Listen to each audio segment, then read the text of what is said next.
আসসালামু আলাইকুম। মানুষ না কতই স্বপ্ন দেখে জীবনে, আমি শুধু একটা স্বপ্ন দেখেছিলাম, একদিন ক্রিকেট খেলবো, একদিন অনেক বড় ক্রিকেটার হব।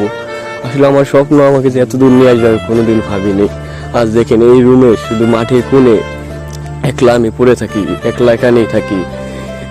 এই জায়গার আশেপাশে কেউ থাকে না, শুধু আমি একাই থাকি, শুধু এই ক্রিকেট খেলার জন্য। সারাদিন কাজ করি, কাজের বিনিময়ে কোনো টাকা পয়সা কিছুই পাই না। শুধু 3 বেলা খাবার আর একটু প্র্যাকটিস করার সময় দেয়, তবু সেই সময়টুকু সময় মতো পাই না। সারাক্ষণ কাজের মধ্যেই ব্যস্ত থাকতে হয়।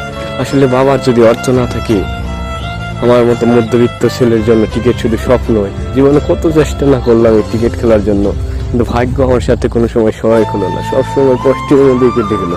আজও ক্রিকেটের জন্য বাড়িঘর সব কিছু ছেড়েছি, তবু আজ ক্রিকেট খেলতে পারি না। মাঠে এক কোণে পড়ে থাকি রাত দিন সারাক্ষণ, তবু আজ আমার ভাগ্যে ক্রিকেট নেই। দেখে আমার মন চাই ওই 10-12টা পোলাপানের মতো সারাক্ষণ